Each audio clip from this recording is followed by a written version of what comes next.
नमस्कार, स्वागत है आपका। मैं हूं आपके साथ करिश्मा राय तंवर और बुलेटिन में बात करेंगे बड़ी और अहम खबरों की शुरुआत। सबसे पहले इस बड़ी खबर के साथ करेंगे। दरअसल अग्निपथ योजना को लेकर देश भर में प्रदर्शन आज भी जारी है और इसी के साथ बिहार और उत्तर प्रदेश में छात्रों का प्रदर्शन उग्र होता हुआ नजर आ रहा है। बड़ी खबर आपको बता दें कि प्रदर्शनकारी छात्रों ने रेलवे स्टेशन पे आगजनी और तोड़फोड़ की है। साथ ही साथ प्रदर्शनकारियों ने दुकान और सरकारी बसों में भी तोड़फोड़ की है। इस वक्त की बड़ी खबर, कई जगहों पर प्रदर्शनकारियों और पुलिस के बीच भिड़ंत की खबरें भी निकल के सामने आ रही हैं। साथ ही साथ पुलिस ने प्रदर्शनकारियों को रोकने के लिए लाठीचार्ज भी किया है। तो इस वक्त की आपको बड़ी खबर बता दें कि लखीसराय ट्रेन में आगजनी के बाद बताया जा रहा है कि काफी तोड़फोड़ की गई है, जिसके बाद एक शख्स की हॉस्पिटल में मौत हो गई है। तो अब अग्निपथ स्कीम को लेकर जो प्रदर्शन की आग जली है, अब ये जानलेवा होती हुई नजर आ रही है और यही वजह है कि लखीसराय ट्रेन में आगजनी के बाद एक शख्स की हॉस्पिटल में मौत हो गई।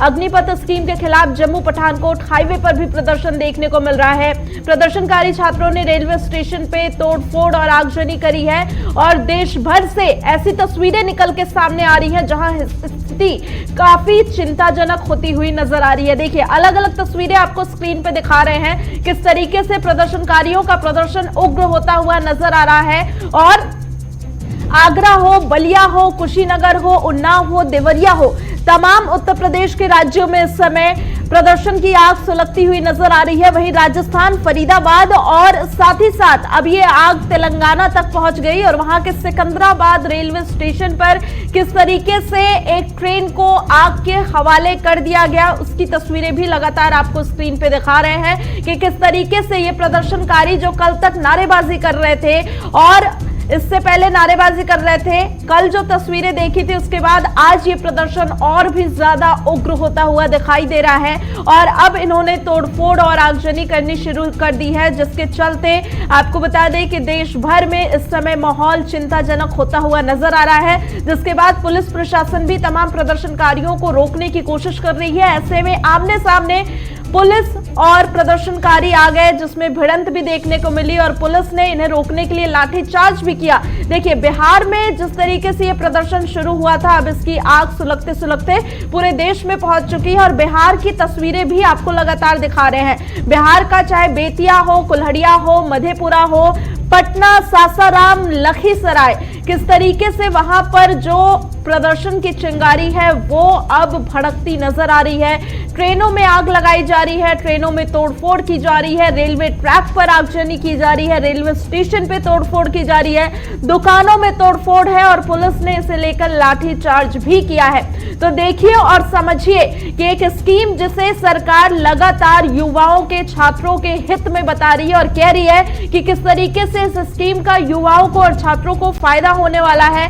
किस तरीके से उनके भविष्य को ये स्कीम उज्जवल करेगी, लेकिन इसे लेकर तमाम युवाओं में बहुत ज्यादा विरोध है और यही वजह है कि जगह जगह प्रदर्शन देखने को मिल रहा है। तो बता दें कि अग्निपथ स्कीम को लेकर विरोध हर बीते दिन के साथ उग्र होता जा रहा है। इस आंदोलन की आग यूपी, बिहार के साथ कई राज्यों में फैलती जा रही है। अग्निपथ स्कीम के विरोध में सड़कों पर उतरे प्रदर्शनकारी छात्रों ने कई जगहों पर आगजनी की। सुबह सुबह यूपी, बिहार में कई ट्रेनों को फूंक दिया गया, रेलवे और सड़क मार्ग को बाधित कर दिया गया। उधर केंद्र सरकार की इस नई योजना का राजनीतिक दलों ने भी विरोध करना शुरू कर दिया है। इसी बीच ये योजना कानूनी तौर पर कितनी जायज है, इसके क्या कुछ फायदे हो सकते हैं और इसका विरोध करने की बजाय छात्र कैसे अपनी बात सरकार के सामने रख सकते हैं, इसी को जानने के लिए सुनिए सुप्रीम कोर्ट के अधिवक्ता रोहित पांडे की राय। देखिए, जिस तरीके से विरोध हो रहा है इस देश में वो गलत हो रहा है, कानूनी तरीके से गलत है, ऐसे लोगों को करना नहीं चाहिए। रही बात स्कीम की, सरकार देखिए एक स्कीम लेके आती है, उसके प्रॉन्स एंड कॉन्स होते हैं, उसकी एक तरफ एक अच्छाई भी होती है, इसकी बुराई भी होती है। तो जब कोई स्कीम आता है तो उस स्कीम में ये भी देखना है हमें कि सरकार जब लाती है तो ये देखना है कि वो देश के हित में है कि नहीं है। अब अगर हम अच्छाई की बात करें तो जो बजट जितना एलोकेट होता है आर्मी को या आर्मी में जाता है, मुझे लगता है कि बहुत सारा पार्ट पैसा, इस देश की जो अर्थव्यवस्था है, एक अर्थव्यवस्था समझिए कि पूरी तरीके से चली जाती है वो आर्मी में, जो बॉर्डर पे हमारे लोग हैं, जो हमारे जवान हैं, जो हमें सुरक्षित कर रहे हैं, तो उनके पास चला जाता है।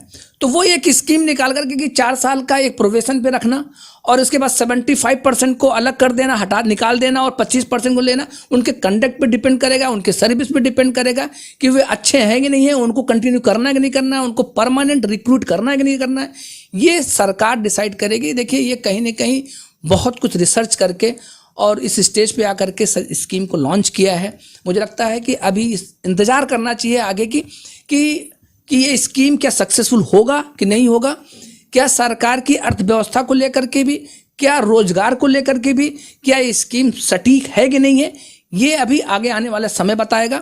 ये तो हो गई एक अच्छाई की बात। अगर हम दूसरे तरीके से, अगर दूसरे उसके एस्पेक्ट पे आते हैं, तो क्या 4 साल के नौकरी के बाद एक नौजवान क्या वो सिक्योर है कि नहीं है, इसका भी सरकार को ध्यान रखना पड़ेगा। क्या वो 4 साल के बाद वो कोई दूसरी नौकरी पा सकता है, नहीं पा सकता है, क्या उसको और भी स्कीम्स में वो चीज़ों को उसको मिलेगा कि नहीं मिलेगा, क्योंकि वो देश की सेवा कर चुका होगा।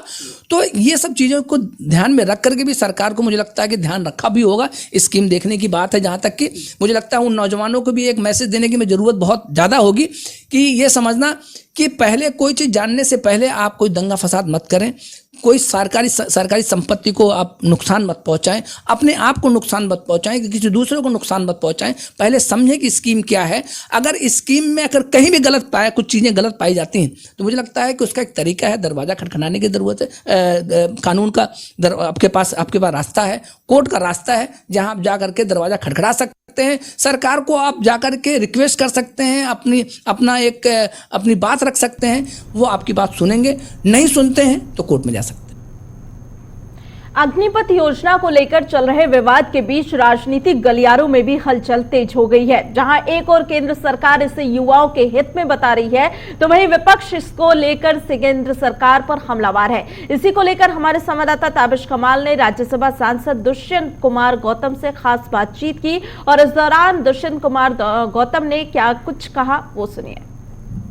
अग्निपथ योजना को लेकर के देश भर के अंदर बवाल है। हालांकि सरकार साफ कर चुकी है, ये योजना उन युवाओं के लिए बहुत कारगर साबित होगी जो देश की सेवा करना चाहते हैं। इस पर बातचीत करने के लिए हमारे साथ बीजेपी के राष्ट्रीय महामंत्री, राज्यसभा सांसद दुष्यंत कुमार गौतम जी हैं। सर, जिस तरह से अग्निपथ योजना को आप लोग फायदेमंद बता रहे हैं, वहीं देश के अंदर आगजनी है, युवा इसको समझने के लिए तैयार नहीं है। अब तो नया अपडेट आ गया है कि 2 दिन के अंदर नोटिफिकेशन जारी होने वाला है, भर्ती प्रक्रिया, क्या कहेंगे?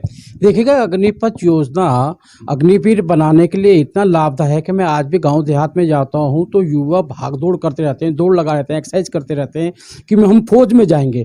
आज सरकार ने 4 वर्ष का ये कार्यकाल ऐसा निकाला है जिसमें उनको पैसे भी देगी, और जब वो 21 साल का हो जाएगा, अब तो 23 साल कर दिया है, जब 21 साल का हो जाएगा तो उसको डिग्री भी मिलेगी 12वीं पास